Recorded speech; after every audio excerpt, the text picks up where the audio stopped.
Hello friends, எல்லோரும் எப்படி இருக்கீங்க? நல்லா இருக்கீங்களா? இன்றைக்கி வீடியோவில் நாம் அருமையான கத்திரிக்காய் தொக்கு நம்ம பார்க்க போகிறோம். இதை எங்கள் ஊரில் கத்திரிக்காய் மஞ்சள் சீரகம்னு சொல்லுவாங்க. அது எப்படி செய்கிறாங்கிறத பார்க்கலாம் வாங்க. அதுக்கு முன்னாடி என்னோடய சேனலை சப்ஸ்கிரைப் பண்ணுங்கள். அதுக்கு ஒரு கடாய் வச்சுட்டு அதில் ஒரு 4 டேபிள் ஸ்பூன் அளவுக்கு நம்ம எண்ணெய் சேர்த்துக்கலாம். எண்ணெய் நல்லா காஞ்சதுக்கப்புறமா கடுகு 1/2 ஸ்பூனு, சீரகம் 1/2 ஸ்பூனு போட்டுக்கிறோங்க. பச்சை மிளகாய் பார்த்திங்கன்னா 2 பச்சை மிளகாயை நான் எடுத்திருக்கேன். அதையும் நம்ம போட்டுக்கலாம். அதுக்கப்புறமா ஒரு கைப்பிடி கருவேப்பிலை போட்டுக்கிறோங்க. எல்லாம் ஓரளவுக்கு வதங்கட்டும். வதங்கிறதுக்கு அப்புறமா 2 வெங்காயம் எடுத்திருக்கேன். 2 வெங்காயத்தை நீல வாக்கில் நறுக்கிக்கிறங்க. இதுக்கு வெங்காயம் தக்காளிலாம் நிறைய போட்டால் தான் நல்லாயிருக்கும். இதை லைட்டாக நம்ம வதக்கி எடுத்துக்கலாம். இப்போ அதை வதக்கிட்டு இருக்கும்போது அதுக்கு தேவையான அளவுக்கு நம்ம உப்பு சேர்த்துக்கிறோங்க. வதங்குறதுக்கு உப்பு சேர்த்துட்டு நம்ம லைட்டாக வதக்கி விட்டுடலாம். ரொம்ப பொன்னிறமாக வதங்கணும் கிடையாது, ஓரளவுக்கு வதங்கினா போதும். இப்போ அதுக்கு தேவையான தக்காளி சேர்த்துக்கலாம். தக்காளி பார்த்திங்கன்னா அதுவும் நீல வாக்கில் நறுக்குனது 2 தக்காளி எடுத்திருக்கேன். அதையும் நம்ம அதில் போட்டு நல்லா வதக்கி விட்டுருங்க. இந்த ஓரளவுக்கு நல்லா வதங்கினாவே போதுமானதாக இருக்கும். இப்போ நாம் கத்திரிக்காய் அது கூட சேர்த்துடலாம். கத்திரிக்காய் பார்த்திங்கன்னா நீல வாக்கில் 4 நறுக்கி வச்சுருக்கேன். நறுக்கி தண்ணியில் போட்டு வச்சுக்கிறோங்க. அதை நம்ம அது கூடவே சேர்த்துடலாம். சேர்த்துட்டு நம்ம நைஸாக நம்ம பெரட்டி விட்டுக்கிட்டே இருங்க.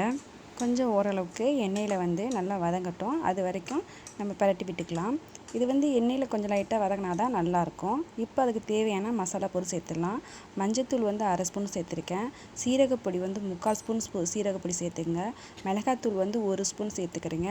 ஆனால் அந்த ஸ்பூன் பாருங்கள், ரொம்ப சின்ன சைஸ் ஸ்பூனு தான். நீங்கள் பெரிய சைஸ்னால் எல்லாமே கம்மி பண்ணிக்கிறீங்க. சின்னதெல்லாம் நான் சேர்த்துருக்கேன். மல்லித்தூளும் அதே மாதிரி 3/4 ஸ்பூன் சேர்த்துக்கிறேங்க. தேவையான அளவுக்கு உப்பு சேர்த்துக்கிறேங்க. நம்ம ஆல்ரெடி நம்ம உப்பு சேர்த்துட்டோம். அதனால் இதுக்கு லைட்டாக நம்ம உப்பு சேர்த்துக்கலாம். பத்தலைன்னா அதுக்கப்புறம் சேர்த்துக்கலாம். லைட்டாக பெரட்டி விட்டுட்டு இப்போ இதுக்கு தேவையான அளவுக்கு தண்ணி சேர்த்துக்கலாம். தண்ணி பார்த்திங்கன்னா இந்த டம்ளரில் 2 டம்ளர் அளவுக்கு நான் தண்ணி சேர்க்குறேன். நம்ம தண்ணி இதுக்கு நிறைய சேர்க்கக்கூடாது. தண்ணி சேர்த்துட்டு லைட்டாக கிளறி விட்டு மூடி போட்டு மூடி வச்சிடலாம். இதுக்கு நம்ம நிறைய தண்ணி சேர்த்தோம்னா கத்திரிக்காய் குழஞ்சது மாதிரி ஆயிரும். அதனால் குழஞ்சது மாதிரி ஆகக்கூடாது. அதுக்காக லைட்டாக சேர்த்துக்கலாம். இப்போ நம்ம ஓரளவுக்கு ஒரு 10 நிமிஷத்துக்கு அப்புறம் திறந்து பார்க்கலாம். ஓரளவுக்கு கத்திரிக்காய் எல்லாமே நல்லா கொதிச்சு வருது. அதோட தண்ணியெல்லாம் பார்த்திங்கன்னா ஓரளவுக்கு நல்லாவே வற்றி வந்திருக்கு. நமக்கு இந்த மாதிரி இருக்கும்போது நம்ம சாப்பிட்டுக்கலாம். இந்த தண்ணி பார்த்திங்கன்னா நம்ம சேர்த்து சாப்பிடும்போது நல்லாயிருக்கும்.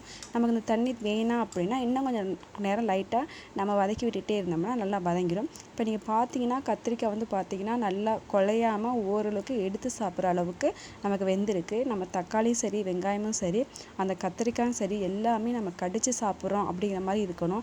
ரொம்ப எதையுமே குழைய விட்டுறாதீங்க. குழஞ்சிச்சின்னா அந்தளவுக்கு நல்லா இருக்காது. இந்த மாதிரி பதத்தில் இருந்தால் தான் நமக்கு சாப்பிட்றதுக்கு நல்லாயிருக்கும். இது பார்த்திங்கன்னா ரசம் சமைக்கும்போது அப்படி இல்லைன்னா தயிர் சாதம் செய்கிறோம் பாருங்களா, அந்த மாதிரி செஞ்சு செய்யும்போது இந்த செஞ்சு சாப்பிட்டோம்னா அந்த சாப்பாடுக்கு ரொம்ப அருமையாக இருக்கும்.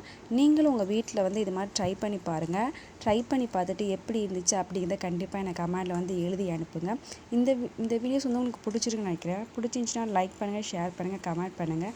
அது மட்டும் இல்லை, இது வரைக்கும் என்னோடய சேனலை சப்ஸ்கிரைப் பண்ணாதவங்க சப்ஸ்கிரைப் பண்ணுங்கள். கூடவே இந்த பெல் ஐக்கானை மறக்காமல் கிளிக் பண்ணுங்கள்.